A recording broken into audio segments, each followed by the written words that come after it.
If you are 19 to 35 and you secretly feel like you're already late to your own life, stay with this. Because what I'm about to say might be the first time someone explains your anxiety in a way that actually makes sense. Picture your average morning. Before your feet even touch the floor, your hand reaches for your phone. Notifications, DM bubbles, LinkedIn congratulations. We're happy to announce posts. A friend soft launching their relationship. Someone your age trades crypto, travels and posts from rooftops. Old classmates buying apartments. Colleagues getting promoted. People your age announcing pregnancies, weddings, startups, PhDs, YouTube channels, six-figure businesses. And you? You're squinting at the screen, heart already racing, brain quietly whispering. You're behind. Everyone is building a life. You're still trying to build a morning. You tell yourself you're just catching up, just scrolling. But emotionally, you're doing something far more brutal. You're turning your feed into a daily exam you never pass. On the outside, you're functioning. You go to work or classes, maybe freelance, maybe still figuring things out. You send memes in group chats. You post when you feel decent. You act like things are fine. But inside, every scroll feels like a reminder that you are the only one who didn't get the instructions. And then the world adds more pressure with phrases that sound harmless but are loaded with panic. This is your building decade. Your 20s and early 30s set the tone for the rest of your life. Move fast while you're young. Don't waste your prime years. Your brain doesn't hear advice, it hears a threat. If you don't have it all together soon, career, body, partner, stability, you've ruined your life before it even started. So you don't just think, I'm not where I want to be yet. You think, there must be something wrong with me. But here is the truth that cuts through the noise. You are not the problem, you are the product. Your anxiety, your sense of being behind, your chronic comparison, these are not random personal defects. They are predictable psychological responses to the world you live in today. You're not a glitch in the system. You're a healthy mind reacting to a sick system. From the moment you were old enough to understand grades, likes, and approval, you were fed a very specific script. Study hard. Get into the right school.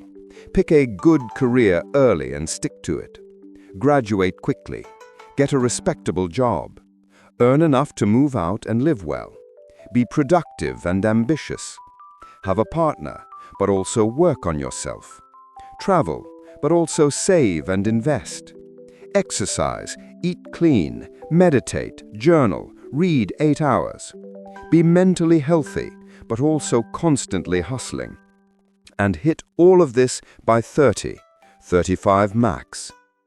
You live in a time of infinite options and constant visibility.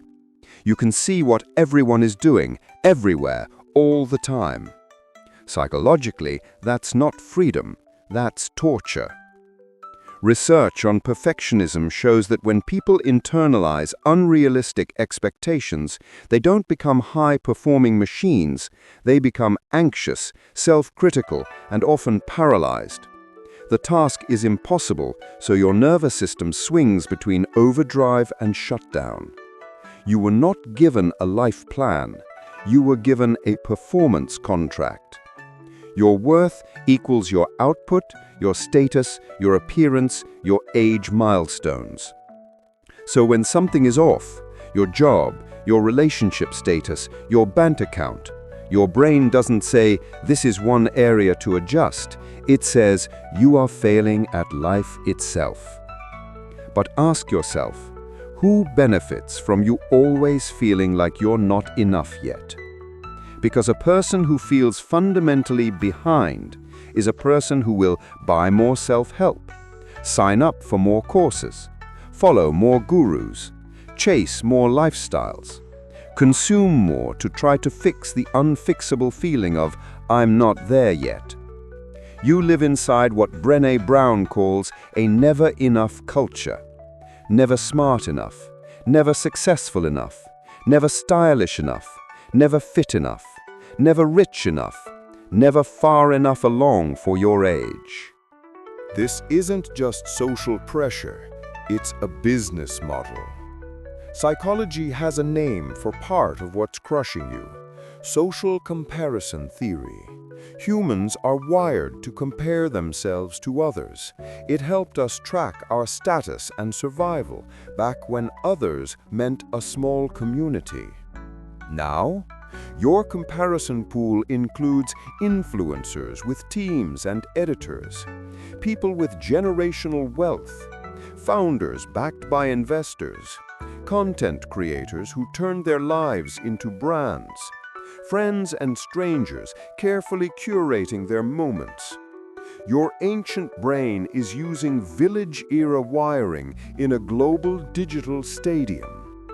Add to that, platforms like Instagram, TikTok, and LinkedIn are not neutral spaces.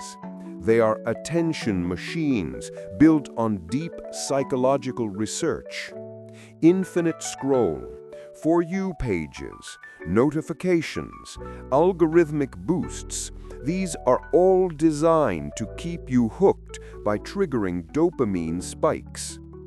Dopamine is not just pleasure, it's wanting, craving, anticipation. Every time you refresh and see something new success, new trip, new body transformation, your brain gets a small hit, not of satisfaction, but of want more. The more you feel lacking, the more you scroll. The more you scroll, the more ads you see. The more you compare, the more insecure you feel. The more insecure you feel, the more likely you are to spend. This is not a personal failing. This is architecture. And mentally, it's devastating. Studies repeatedly show higher social media use is linked with increased rates of anxiety, depression, loneliness, and body dissatisfaction, especially in people under 35. People who spend more time comparing themselves online report lower self-esteem and less life satisfaction.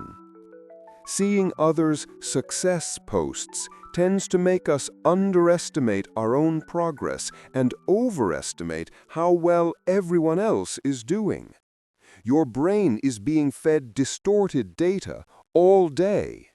You see the promotion, not the burnout. You see the relationship, not the arguments and therapy. You see the trip, not the credit card debt. You see the gym results, not the obsessive behaviors or self-loathing that often fuel them. This is classic survivorship bias and selection bias. Your feed shows the rare best moments. Your mind interprets them as normal, constant reality. So of course you feel like the only one who is messy. And this mess collides with the unique pressure of this time in history. Psychologists call 18 to the early 30s emerging adulthood. It is inherently a period of exploration. You're supposed to be trying things on. You're supposed to not know exactly who you are. You're supposed to test paths, make mistakes, and gather data. Identity, career, intimacy, these are still actively forming. Your brain is literally still wiring itself well into your mid-20s, especially in areas like planning, impulse control, and long-term thinking. But no one told you that uncertainty at 23, 28, 32 is not failure, it's normal development. Instead, you're told, by now, you should have. So developmentally appropriate confusion feels like proof that you're defective. On top of that, look at the world you inherited. Housing prices skyrocketing compared to wages. Gig economy jobs without stability but with constant demands. Remote work blurring boundaries until you're never fully off. Dating apps turning relationships into endless swipes and options fatigue. Student loan debt hanging over your decisions. News cycles full of recession, climate anxiety, political chaos. Your parents' timeline was built in a different economy, a different reality. Applying their milestones to your world is like using a map of one country to navigate a completely different continent. So when you feel like it's harder for us, that's not complaining. That's accurate context. You're not failing in an easy game. You're surviving in a game that got harder and more complex, but still judges you by the old rules. Underneath all this external pressure, something quieter has been shaping you since childhood. You were taught, explicitly or subtly, that love and approval are conditional. Good grades equal praise. Winning equals attention. Achieving equals being the good one. Excellence equals being seen. Psychologists call this contingent self-worth. It means your sense of being a good person is glued to performance. When you do well, you feel allowed to exist. When you struggle, you feel unworthy.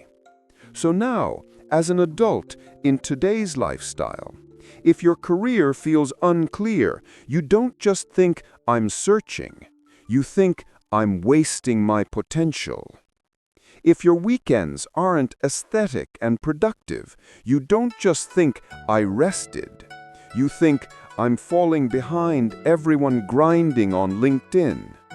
If your relationship status isn't matching your friends' milestones, you don't just think, "My path is different."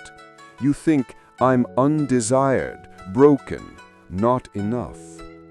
This is called cognitive fusion and catastrophizing, where your brain fuses identity with circumstance and jumps to the worst interpretation. You become your job status, your follower count, your bank balance, your relationship situation. You forget that these are chapters, not your entire story. And then there's the modern hustle narrative. Rise and grind, sleep when you're dead, work harder than everyone else, 24/7 mindset.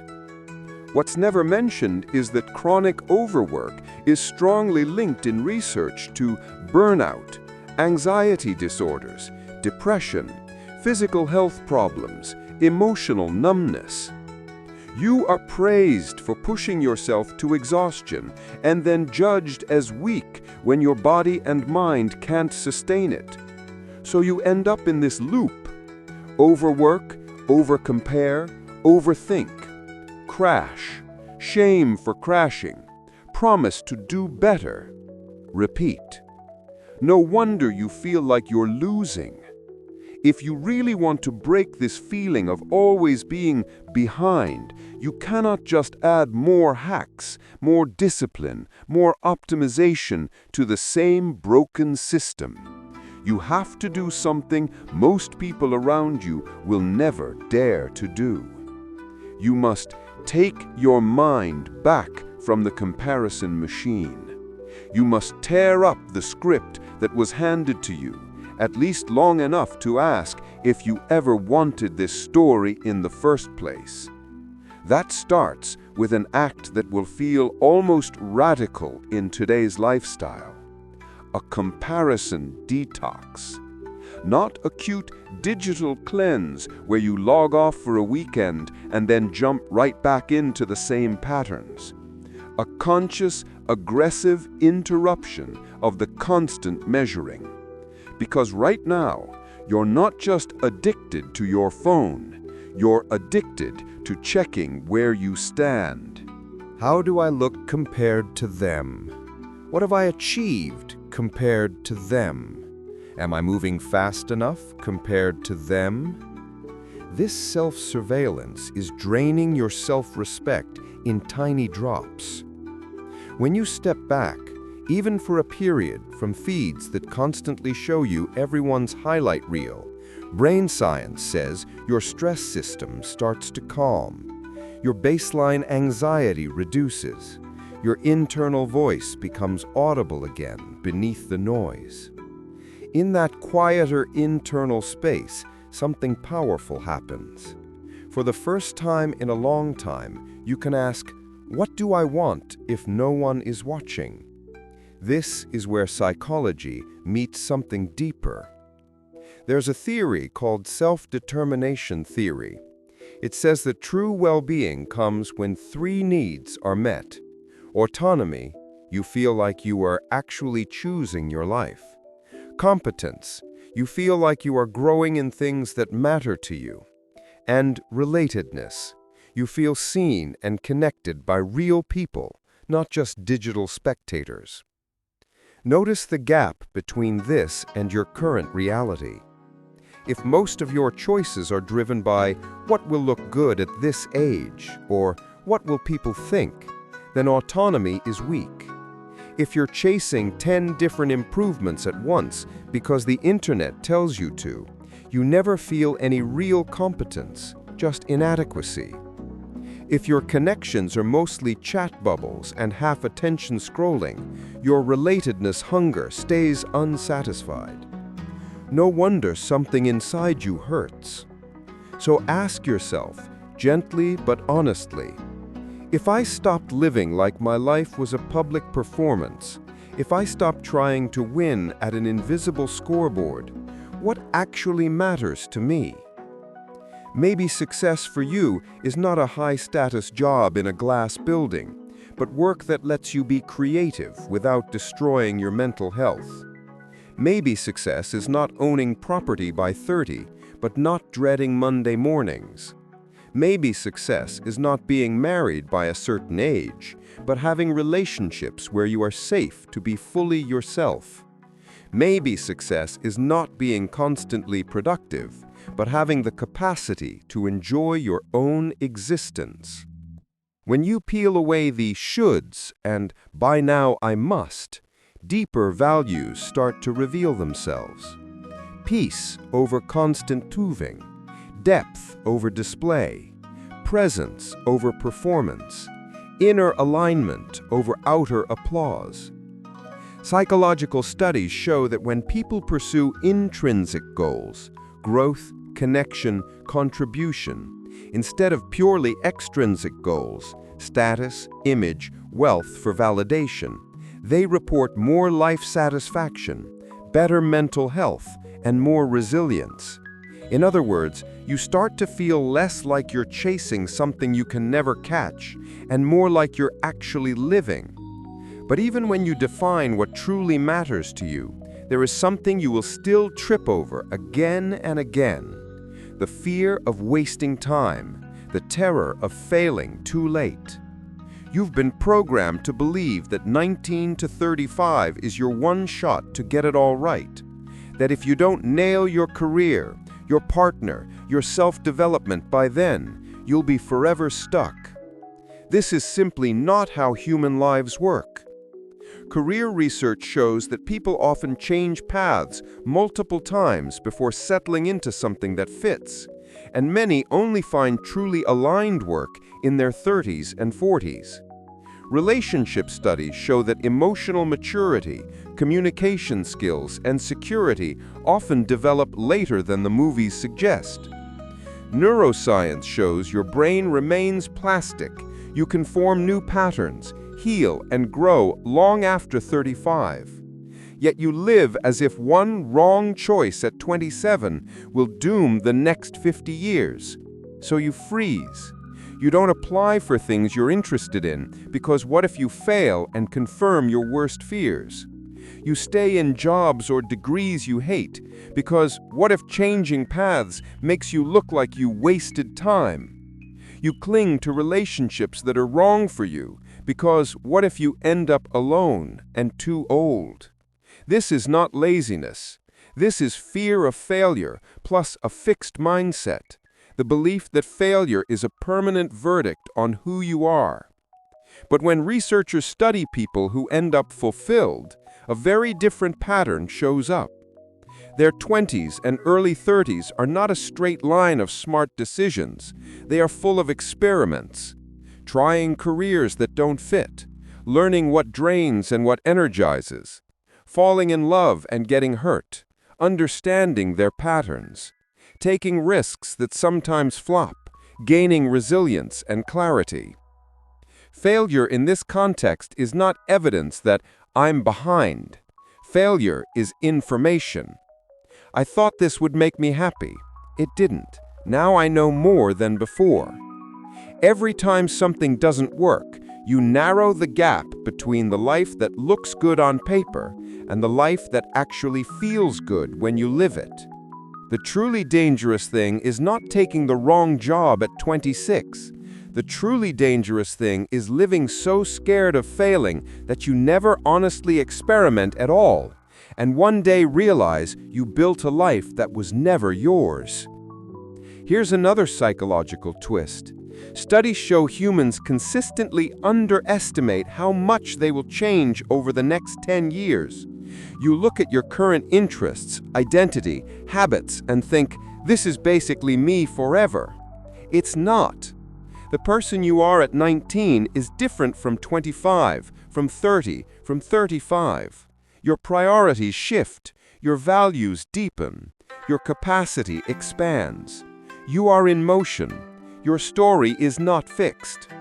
So that voice that says, if I haven't made it by 30, it's over, is not truth. It's trauma, it's culture, it's marketing, it's fear. You can change careers at 35. You can start studying something new at 32. You can find true love at 30, 40, 50. You can heal patterns this year that have haunted you since childhood. You can decide that what you have been chasing is not what you want and pivot. There is no universal objective timeline for becoming legitimate. There is only the pressure to conform and the courage to question it. So if you're between 19 and 35 and feel like you're the only one who hasn't figured it out, let this land. You are not late.